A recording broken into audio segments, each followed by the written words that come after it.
झाली तर दादांच्यासाठी एक वेगळं आव्हान त्या कालावधीमध्ये निर्माण केलं गेलं होतं. पण त्यांचं मताधिक्य प्रत्येक निवडणुकीमध्ये चंद्र जसा अमावस्येच्या नंतर फुलं जातो आणि पौर्णिमेमध्ये रूपांतर होतं, तसं दादांच्या मतांचं रूपांतर प्रत्येक निवडणुकीमध्ये चढत्या क्रमाने त्या ठिकाणी गेलं.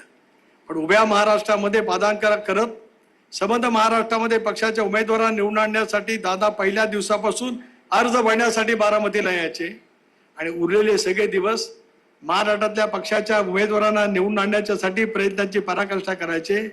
निवडणूक जर का यदा कदाचित लादलीच गेली, बारामतीकरांना माझी हात जोडून विनंती आहे, वहिनी साहेब आपण आज अर्ज भरा आणि जशी दादा शेवटची सभा घ्यायचे तसे शेवटच्या सभेलाच आपण या.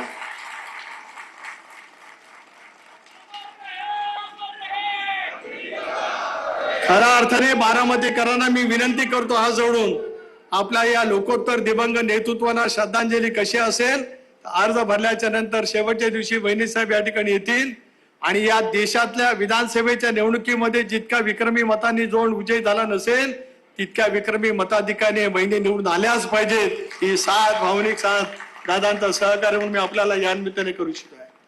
दादांच्या व्यक्तिरेखाचे अनेक पैलू जवळून पाहायला मिळाले आणि म्हणून आज आम्ही सर्वजण सांगतो आहोत की ती साथ वहिनी साहेब आपल्या पाठीमागे आमच्या सर्वांची निश्चितपणे राहील. कुणी काही म्हणतो, आजचा क्षण त्या ठिकाणी नाहीच, हा भावनिक क्षण आहे, हृदयस्पर्शी क्षण आहे. ज्या क्षणाची आठवण मनामध्ये ठेवत उद्याच्या भविष्याची वाटचाल करायची आहे. दादाने महाराष्ट्र घडवला, बारामती उद्याच्या भवितव्यामध्ये काय करायचे असं त्यांचं स्वप्न होतं. ते स्वप्न साकार करण्यासाठी आपण ज्या पद्धतीने प्रयत्न करतील, आयुष्य माझं असेपर्यंत आमच्या सर्वांची साथ आपल्या पाठीमागे असेल असं आज या भूमीमध्ये या ठिकाणी आम्ही त्यांनी सांगू इच्छितो. म्हणूनच या सगळ्या वाटचालीतले अनेक बाबी त्या ठिकाणी आहेत. सर्व राजकीय पक्षांनाही सुद्धा पुन्हा एकदा नम्रतेची विनंती करतो. आता भारतीय जनता पक्षाच्या वतीने बावनकुळे साहेब पण येणार आहेत, राज्याचे कणखर उपमुख्यमंत्री शिंदे साहेब सुद्धा या ठिकाणी येणार आहेत, भुजबळ साहेब आपण या ठिकाणी आलेले आहात. पण मी अधिक बोलून आपल्या सर्वांची वेळ या ठिकाणी घेऊ इच्छित नाही.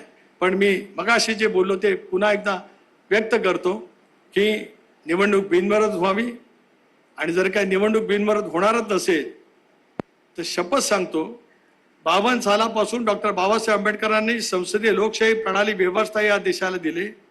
आजवर देशामध्ये कुठल्याही विधानसभेच्या निवडणुकीमध्ये जो कोण उमेदवार विजयी झाला असेल सर्वाधिक मताने, त्याच्यापेक्षा जास्त विक्रमी मताने वहिनींना निवडून आणायचं अशा पैसा संकल्प आपण सर्वांनी मिळून करावा. ही दादांना भावपूर्ण श्रद्धांजली या ठिकाणी व्यक्त करतो. आपल्या सर्वांनाच आभार मानतो आणि थांबतो. जय हिंद, जय महाराष्ट्र, जय महायुती.